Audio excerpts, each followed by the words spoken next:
hoje à tarde. E eu tenho certeza que o Espírito Santo de Deus que falou comigo, falou ao coração da irmã para que ela me concedesse essa oportunidade. Então eu gostaria que todos prestassem atenção, deixassem o diálogo para depois, tá bom? A conversa vocês conversam depois, viu?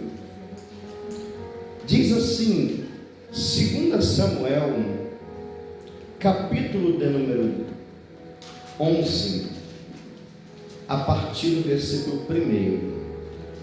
Irmãos, eu confesso para você que no tempo que eu sou crente, eu já li a Bíblia algumas vezes, eu nunca tinha atentado para isso. Diz assim: decorrido um ano, no tempo em que reis costumavam sair para a guerra, enviou Davi a Joabe e seus servos com ele a todo Israel, que destruíram os filhos de Amon e sitiaram Rabá. Porém Davi ficou em Jerusalém. Uma tarde, levantou-se Davi do seu leito e andava passeando no terraço da casa real. Daí viu uma mulher que estava tomando banho. Era ela muito formosa. Davi mandou perguntar quem era. Disseram: é Batseba, filha de Eliã, e mulher de Urias, o heteu. Então enviou Davi mensageiros que a trouxessem. Ela veio e ele se deitou com ela. Tendo-se ela purificado a sua imundícia, voltou para a sua casa. A mulher concebeu e mandou dizer a Davi: estou grávida.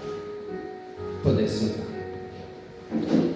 Antes de eu pregar, eu só queria dar uma informação preciosa para vocês, que o que eu vou pregar é o outro aspecto dessa história, é o outro lado. E não é nenhuma defesa a Davi, não, certo? Não é que tentar minimizar o erro de Davi, não. Davi pecou, sim. Alguém, por favor, escolhe aquela porta, senão vai ficar batendo, por gentileza. Então o objetivo aqui não é dar razão ao pecado de Davi. O objetivo aqui é mostrar o outro lado dessa história, que pelo menos eu não tenho lembrança até então de alguém ter falado sobre isso. Mas enfim, a questão aqui não é o imediatismo da mensagem, mas é uma reflexão para nós.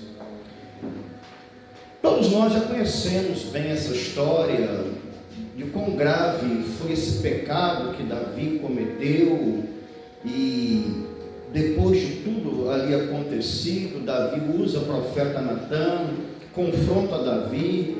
Davi reconhece que errou, que pecou contra Deus, se arrepende, escreve o Salmo 51, que é um relato detalhado desse arrependimento de Davi. Deus o perdoa, enfim. Mas precisamos analisar o outro lado. Precisamos analisar outro aspecto dessa história. E o outro lado dessa história, o outro aspecto, é o lado da mulher, de Batseba. E foi justamente isso que Deus falou no meu coração na tarde de hoje. Porque vejamos, o relato que nós lemos, amados, ele é bem detalhado, ele traz assim pontos interessantes, e pelo Espírito Santo nós podemos refletir acerca disso e aplicar nas nossas vidas, porque o objetivo aqui não é distinguir o gênero, o homem Davi ou a mulher Batseba ou vice-versa, porque tanto um quanto o outro foram errados. Mas acaso, amados, que o pecado cometido, ele não é individual, ele tem uma participação de alguém naquele erro.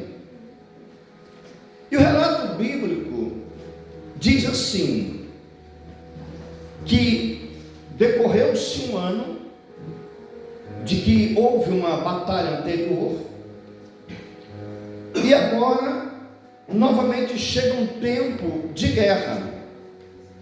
Porque a Bíblia diz que é um tempo determinado para todo propósito debaixo do céu. E é tempo de guerra e tempo de paz. Aí a Bíblia diz que neste tempo que os reis deveriam ir para a guerra, Davi não vai. Davi fica em Jerusalém. Davi fica em casa. Davi fica no palácio. Ei, por favor, não vou pedir mais. Tá certo? Obrigado. Davi fica no palácio. E a Bíblia vai dizer que uma certa tarde, em algum dia, Davi se levanta do seu leito, na sua cama, e foi passear no terraço da sua casa, do Palácio Real. Levantou, de repente tirou aquele cochilo depois de ter almoçado, né?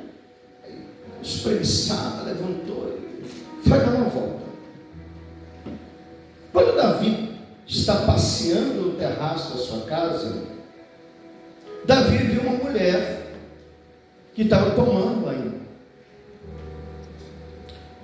Aqui começa exatamente o ponto da nossa reflexão. Ora, quando nós moramos em uma casa, quando nós habitamos uma casa, é muito fácil para a gente compreender que quais são as visões, como que a nossa casa é vista por pessoas que são vizinhos ou que passem na porta da nossa casa. Por exemplo, lá em casa é um problema, cara, isso. O portão, o muro é baixo, e se você deixar a porta um pouco aberta, aquela janela de cima, todo mundo que passa vê tudo dentro de casa. Então quem mora dentro de casa, que somos nós, temos que ter o devido cuidado, porque nós estamos visivelmente expostos a quem está passando na rua. Um dos muros laterais da de casa é mais baixo do que a outra parte. Então, de certa maneira, a gente está exposto. Enfim, aqui, por exemplo, nós estamos no espaço que as portas são grandes e nós estamos visivelmente expostos até que está mais distante para lá. Só lá debaixo da onde que morava nosso irmão Ramon, olhando de lá, consegue ver aqui dentro. Há uma exposição, há uma visualização. A questão é que, pelo que a gente percebe, sabendo Batseba que ela estava visivelmente exposta, não somente por Davi, mas por qualquer outra pessoa, fosse homem ou mulher, que passasse naquele terraço do palácio. Então a primeira coisa que nós percebemos é que Batseba não tem o devido cuidado de se expor no lugar onde poderia facilmente ser visto. E a primeira lição que nós precisamos aprender na nossa vida é: qual é o tipo de exposição e visibilidade que eu dou à minha vida, à minha pessoa? Não estou falando que ninguém está tomando banho aí para os outros verem, não. Só que, meus amados, existe uma coisa muito séria que a gente precisa atentar na nossa vida e ter cuidado. Batseba está exposta a quem passasse e visse ela tomando banho. Alguém pode dizer: não, pastor, mas ela não foi culpada. Mas ela assumiu o risco. A gente às vezes assume risco na vida desnecessário. Por exemplo, na lei existe uma previsão legal de punição para quem assume o risco de alguma coisa. Por exemplo, alguém pega uma moto e de repente começa a empinar essa moto. Quando empina essa moto, se desequilibra, atropela e mata alguém. Aí alguém pode dizer: mas fulana pessoa muito boa, é trabalhador, é estudioso, é uma pessoa amável, se dá bem com todo mundo, não é um bandido, não é uma pessoa ruim. Aconteceu, sim. Só que assumiu o risco. Na tipificação penal existe isso. Não saiu com o objetivo de pegar a moto exatamente, atropelar e matar alguém. Mas quando empinou a moto, assumiu o risco de matar alguém, de atropelar alguém. Às vezes a gente não tem intenção exatamente de cometer tal pecado. Mas existe às vezes o assumir o risco. Por isso que a Bíblia dá para a gente uma advertência séria, dizendo: devemos fugir de toda aparência do mal. Não está nem dizendo que é o mal em si, não, até a aparência do mal. Há um tempo atrás, mais de ano, eu encontrei uma pessoa que fazia muitos anos que eu não via, mora em São Paulo, e quando a pessoa estava indo embora, depois de ter passado na casa da minha sogra, inclusive, disse assim: vamos com a gente ali, porque a gente vai tomar uma cerveja e você vai, eu sei que você não bebe, toma um Guaraná. Eu agradeci gentilmente o convite do restaurante, e a pessoa disse: eu sei que você não bebe, não precisa beber não, você vai sentar com a gente, já pode conversar, tomar um Guaraná. Eu falei: não vou. Muito obrigado, mas eu não vou. Uma outra oportunidade de tomar um Guaraná junto. Se eu tivesse ido para aquele bar tomar um Guaraná com as pessoas, eu tinha cometido algum pecado contra Deus? Não. Não é pecado você sentar com alguém enquanto a pessoa bebe, você toma um Guaraná. Na Bíblia eu não vou achar pergunta para isso. Só que a partir do momento que eu sentasse naquele bar, alguém que já tem um histórico na vida que bebeu, eu assumi o risco de ser tentado a acabar bebendo também. Não é as pessoas que estão lá, que estariam comigo lá bebendo, porque o costume delas ainda é beber, mas é o cuidado que nós precisamos ter de não assumir certos riscos na vida e dizer assim: não, mas não tem nada não, não tem nenhum problema isso, eu não estou fazendo nada de errado, pronto, aí é o grande perigo. Estou fazendo nada de errado. Pois é, mas você está expondo-se ao perigo da tentação de cometer um grave erro, e o diabo, que gosta de ver a nossa derrota, como foi dito aqui nessa noite, pela questão da mentira, de envergonhar a gente, aproveitar a oportunidade de lançar uma tentação em você e você, acabar pecando contra Deus. Você não foi para pecar, você não tinha intenção, você não se premeditou aquilo, mas você se coloca sobre o risco da tentação. E aí, queridos, depois que acontece, é muito mais difícil. Segunda coisa, versículo 3. Davi mandou perguntar quem era.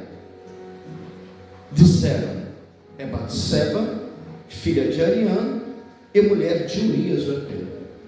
Então chega para Davi uma mensagem que aquela mulher que ele olha é uma mulher comprometida, é uma mulher casada, é uma pessoa que tem uma aliança com alguém. Davi, pelo que a gente entende, não sabia quem era essa mulher, tanto é que ele perguntou. Responderam a ele. Diante desta informação, versículo 4: então enviou Davi mensageiros que a trouxessem. Ela veio e ele se deitou com ela.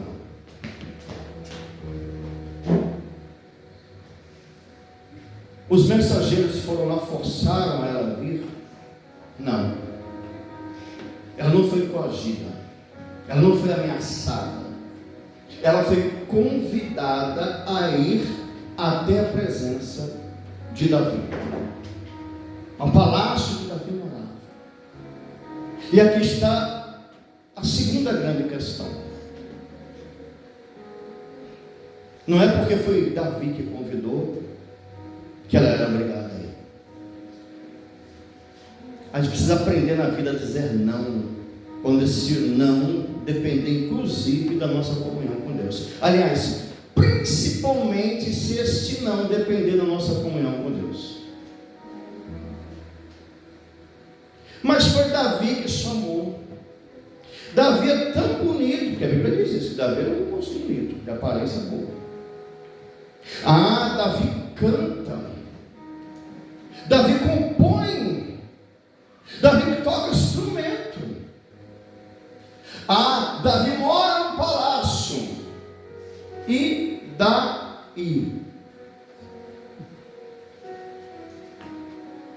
daí? Mas Davi é rei. E daí? Essa mania de não filtrar certos convites. Eu vou lá porque eu nunca entrei naquele palácio, deve ser um negócio chique lá dentro. Eu quero ver como é que era um palácio por dentro. Quero conhecer esse palácio. Nossa, deve ser uma coisa maravilhosa. Se fosse no tempo de hoje, você vai levar até o celular para tirar foto, você vai tirar uma selfie lá no palácio. Irmãos, não importa onde estão te chamando, e se você já sabe que não é para ir, não vá. Mas lá é um ambiente agradável. Imagina a casa, como aquele palácio deve ser, essa coisa mais maravilhosa, aqueles tapetes lindos, maravilhosos, aquela decoração, aquele ambiente, aquela mesa enorme de madeira. Eu quero conhecer. Cuidado com a curiosidade. Não importa onde chamaram para você ir, se você sabe que você está assumindo um risco, não vá. Mas foi Davi que chamou. Tá bom, agradeça o convite e diga: não vou. Não precisa ser grosseiro com ninguém, não precisa dizer porque eu sou crente. Não, seja gentil e diga: muito obrigado, eu agradeço pela sua gentileza de ter lembrado de mim, mas eu não vou. Será obrigado aí. Porque vamos ser sinceros, irmãos. Vamos ser sinceros. Qual era a razão de Batseba aceitar um convite inesperado de Davi? Ela não era uma criancinha para ser levada por um docinho, por uma coisa que iludiu ela para poder ir lá. Não, ela tinha consciência. Ela foi porque ela quis, ela se dispôs, ela assumiu aquele risco de entrar num ambiente que ela não devia de entrar. Até porque, meus amados, não era comum alguém ir num palácio real que não fosse convidado. E se esse convite veio, qual é a razão, qual é o motivo? Filtre às vezes o convite que a pessoa faz para você.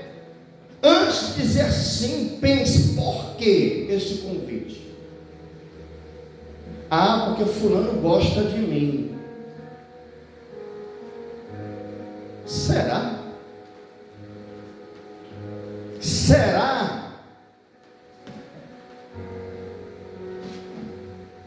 Ela se expôs. Ela correu o risco de ser vista. E quando ela foi convidada, ela não pensou duas vezes. Primeiro, por causa da pessoa que convidou. E a gente se ilude com essas coisas. Não, mas foi fulano que me convidou. E E o fato de ser fulano é atestado de idoneidade. E o fato de ser fulano é autorização para eu ir aonde eu sei que não devo ir. Quem disse isso? Quem falou isso? Porque é fulano que convidou.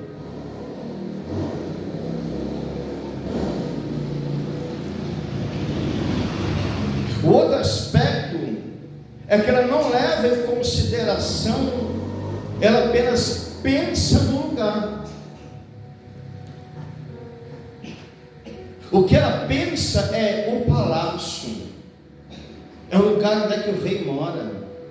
Lá deve ser bom demais. Deixa eu falar uma coisa para vocês. Eu trabalhei no shopping center. Vamos botar aí, acho que uns 14 anos somado tudo, mais ou menos. Quem vai no shopping center, chega ali, né? Aí o negócio já é luxuoso, você já chega, aquela porta já automática, você mal pisou, a porta já abre, né? Você precisa colocar a mão. Aí você entra, funcionário, iluminado.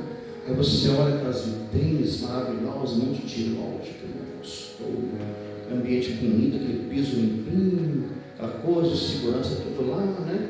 Uniformizado, aquela pose, passando aquela sensação de fato de um lugar seguro, tranquilo. Você já entrou com o seu carro, deixou no estacionamento, aí tem uma maquininha que fala com você, por favor, coloque seu título aqui, coisa e tal, cancelava automaticamente.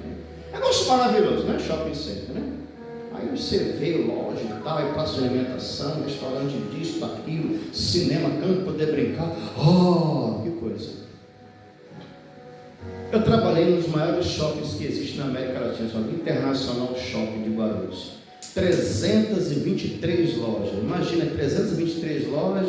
Se você botar aí 5 funcionários em cada loja, mais pessoal de limpeza, segurança, apoio, pessoal que transita lá prestando serviço e aquilo, pode botar ali por baixo uma população da prata, mais uns 3.000 pessoas naquele ambiente. Tem coisa aqui que acontece ali dentro, fora dos olhos de quem passeia, de quem compra, de quem vai para o cinema, que eu não posso nem falar aqui, primeiro por ser uma igreja, só para vocês terem uma ideia do que acontece ali. Só pelo fato de ser uma igreja, a casa de Deus, eu não posso falar. Segundo, que está cheio de criança no ambiente, se fosse outro canto eu não podia falar ainda. Shopping center, que o povo diz, eita, que lugar. Não estou dizendo que você não deve ir no shopping não, viu gente? Se você quiser gostar e quiser conhecer, tiver curiosidade, não tem problema não. O que eu estou dizendo é que aquela aparência, aquele ambiente, aquela coisa linda e maravilhosa, não é exatamente aquilo, tudo que você pensa ser só aquela coisa linda e maravilhosa. Como numa cidade acontece um monte de problema. Eu vou dar só um exemplo em que eu posso falar, por exemplo, tráfico de drogas. No shopping que eu trabalhava havia tráfico de drogas, por exemplo. Isso é só o começo, o resto vocês podem daí para lá e tentar imaginar alguma coisa. E aí uma pessoa se empolga por causa do ambiente, se expõe primeiro ao risco, não diz não porque foi fulano que convidou, e não analisa porque só que o ambiente é lindo e maravilhoso, é um lugar que eu nunca fui, é diferente, eu tenho curiosidade de conhecer, e aí vai. Quando chega lá, a Bíblia diz que Davi se deitou com ela, ou seja, houve um consenso.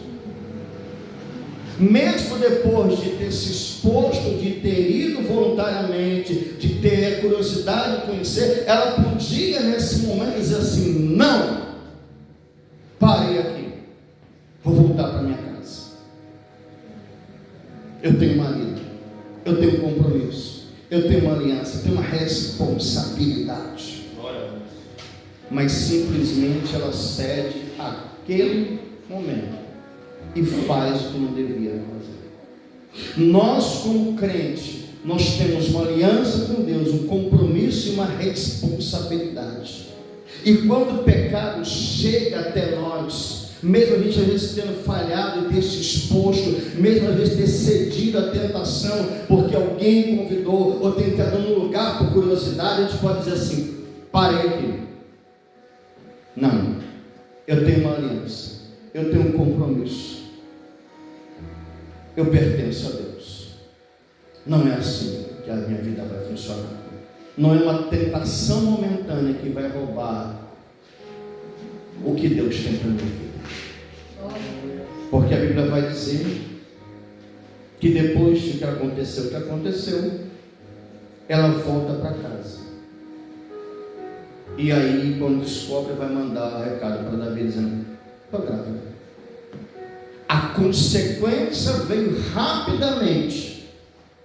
O que trouxe depois piores consequências, porque Davi agora vai agir tentando enganar o marido que havia sido traído. E aí a gente fica só, então Davi foi o culpado. Mais uma vez, vale lembrar, ela também. A mentira só foi adiante, vou falar de mentira aqui nessa noite, porque ela consentiu que aquela mentira fosse. Porque ela, com certeza, a Bíblia não diz, mas ela concordou que Davi desse uma versão, ok, resolvesse uma situação. Quem sabe ele conversou e disse: não, se preocupa não, eu vou resolver o caso aqui, para não ficar mal nem para mim, nem para você. Ou seja, ela dá continuidade ao erro que tinha cometido lá atrás. E a Bíblia diz que aquele que encobre seus pecados nunca prosperará, mas aquele que confessa e deixa alcança a misericórdia. Sim, somos passíveis de errar. Sim, somos humanos. Sim, somos falhos e pecadores. Sim, às vezes cedemos às tentações da vida, nos deixamos levar pela situação, pela circunstância, pela proposta, pela pessoa, pelo lugar. Mas aí persistir no erro, prosseguir naquele engano a ponto de que aquilo vai levar seu marido a perder a própria vida. Porque a Bíblia diz que o salário do pecado é a morte. E nesse caso foi literal, né? Embora não foi Urias que pecou, mas ele paga um preço de um erro que ele não cometeu. E que sim, Batseba teve toda a responsabilidade juntamente com Davi naquela morte do seu marido. E sabe o que é pior? O que é, pastor? Que depois que o marido morre, ela ainda vai agora passar a viver como esposa de Davi. Ou seja, arrependimento dela nenhum. Tipo assim, o problema não era meu marido descobrir a traição, já que Davi deu um jeito no negócio, morreu mesmo, agora pronto, é só continuar no erro e está tudo certo. Não. Porque nenhuma solução humana, nenhum jeitinho humano vai de fato trazer solução para pecado cometido. Nenhuma solução humana. Desde o princípio, quando Adão e Eva pecaram, descobriram que estava nu, tentaram pegar umas folhas, coisa e tal, não resolveu. Teve que Deus enviar as peles dos animais para cobrir no deles. Desde o princípio assim. Quando a gente pensar que está resolvido o problema, eis que Deus chama o profeta Natan e manda ele confrontar Davi do pecado que ele tinha cometido. Pronto, Deus revelou.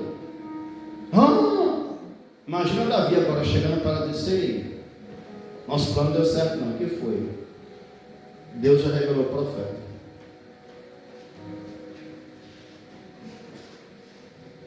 Ninguém se esconde. Eu sempre falo isso, costumo repetir, inclusive eu sempre motivo meus colegas de trabalho ali, o conselho tutelar, quando a gente está em busca de uma situação, de uma informação e tal, a gente não faz investigação. Quem faz investigação é a polícia, viu? A gente procura verificar a informação, se procede, se não procede.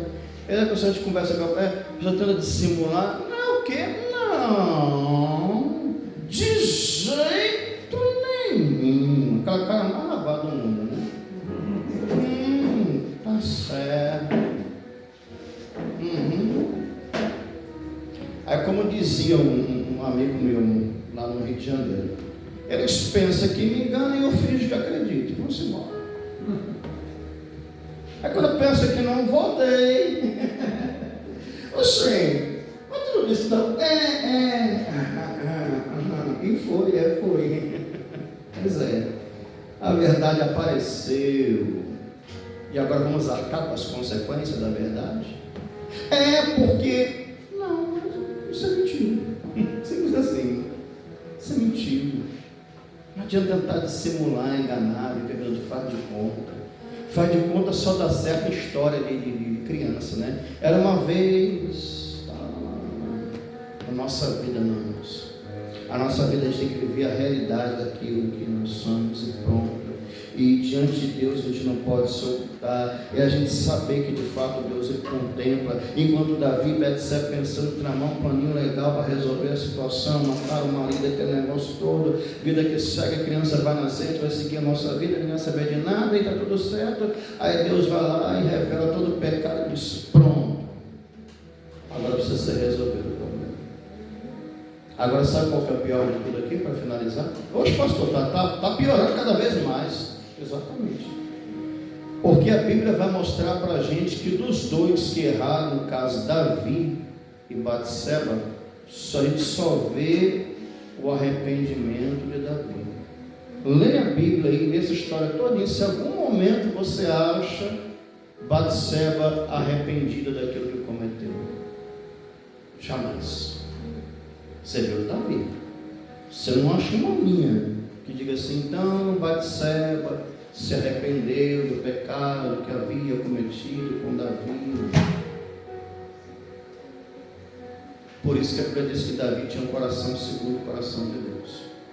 Porque sim, errou, mas se arrependeu para uma mudança. E Batseba não. E tudo isso, irmãos, lá na frente foi resultar num outro problema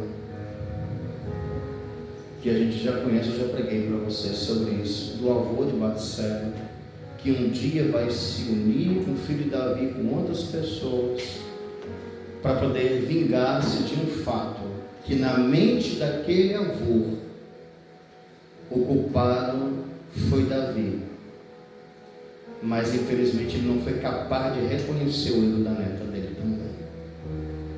É o que muita gente faz. Duas pessoas erram, mas só fulano é errado. Só se aponta em direção a um. Foi fulano.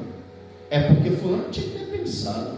É fulano que tinha que ter decidido. Não foi os outros que erraram. Por que um só deveria ter pensado? Por que um só deveria ter agido diferente? Não foi os dois, não estavam juntos? Para a gente encerrar, trazendo a lei humana falha. Quando alguém faz uma coisa errada perante a lei, quem for pego, se estiver junto, os dois são culpados. O que cometeu o ato e quem estava junto com o ato. Esse negócio. Não, vamos escolher alguém, pronto, a gente culpa esse aqui, nós estamos todos. Não, se estavam os dois juntos, se os dois erraram, pronto. Um é cúmplice do outro. Então, meus amados, fica essa palavra para a nossa reflexão nesta noite. Resumindo, tome cuidado para você não se expor ao risco da tentação. Não aceite convites por causa de quem foi que convidou você. Isso não pode ser teu filtro ou demandar a tua decisão. E terceiro, não vá só porque alguém disse que lá é bom, é legal, é diferente, e você está doido para conhecer aquilo. Deus pode levar você ao lugar que você quer conhecer, para você desfrutar da melhor maneira possível e para a glória de Deus, não para a sua vergonha, não para que o diabo lance teu nome na lama, não para que você seja mais um contável entre aqueles que não obedecem ao Senhor, mas para que de fato você serve a Deus e que nada nem ninguém induz você, mas você é guiado pelo Espírito de Deus. E a Bíblia diz que onde é o Espírito do Senhor há liberdade. Não pense que é diferente. Não, vou fazer o que eu quero. Eu quero ser livre, eu quero aproveitar. Você está sendo enganado. Liberdade verdadeira é em Cristo. aonde você poder fazer aquilo que for para a glória de Deus. E você não vai ficar com a consciência pesada, com arrependimento, com vergonha de nada, depois tentando, não. Você se sentir bem, porque a alegria do Senhor é a nossa força. Amém? Louvado seja Deus. Deus abençoe nosso irmão Adriano, por ter dirigido esse culto. Mais uma vez, gratidão à nossa irmã Yasmin, por ter nos cedido a oportunidade de trazer essa palavra aos nossos irmãos. Gratidão a todos vocês, meu amigo está aí mais uma vez. Deus abençoe a sua vida. Vamos orar e encerrar. Sim, o último recadinho que eu tenho para vocês. Amanhã, domingo, dia da Bíblia. E por causa da correria que eu tive esses dias, eu acabei não elaborando nada específico para o culto de amanhã. Mas Deus colocou uma coisa no meu coração. Amanhã, no Instagram da nossa igreja, 9 da manhã, eu estarei fazendo uma live. Ô pastor, o que vai ter nessa live, pastor? Eu vou trazer algumas coisas, curiosidades da Bíblia. Por exemplo, existe aí uma... Por favor, o culto não acabou não. Por exemplo, existe uma história que diz assim, que os crentes tiraram 7 livros da Bíblia. Será que isso é verdade? A igreja mudou a Bíblia. Será que isso é verdade? Não. Então, se você quiser saber um pouco mais acerca desses assuntos aí, então amanhã nesta live no Instagram, 9 horas da manhã, você na nossa igreja, você acessa lá, desce lá e compartilha também. Amém? Vamos orar. Senhor nosso Deus e eterno Pai, graças damos a Ti, Senhor. Obrigado pelo privilégio, pela oportunidade, por este momento, por esta palavra, por cada vida que aqui se encontra. Obrigado, Pai querido, pelo grupo de louvor das crianças, pelo ministério de louvor, Pai amado, que o Senhor levantou neste lugar, pelos visitantes, ó Deus amado, pela Tua presença, ó Deus, porque o Senhor é aquele que tem sustentado e segurado nas nossas mãos. Graças te damos por esta palavra que o Senhor falou no nosso coração nesta noite. Ó Deus, obrigado, Pai querido, porque o Senhor tem operado em nosso meio e nos feito entender que Teus planos não são os nossos, os Teus planos são melhores do que os nossos. Deus, eu te peço nesta noite, repreenda, Deus amado, todo mal, despede-nos em paz nas Tuas mãos de poder, sustenta-nos, Senhor, a cada dia, até aquele grande momento de encontrarmos contigo. Eu te peço no Teu Filho amado Jesus Cristo. Amém. E levante seus mãos para o alto, que o grande amor de Deus e a graça do nosso Senhor e Salvador Jesus Cristo, as consolações do Espírito Santo de Deus, reine em cada coração, hoje e para todos sempre. Dizem? Amém. Está encerrado. Com paz, Deus abençoe. Até amanhã, em nome de Jesus. E não esqueçam.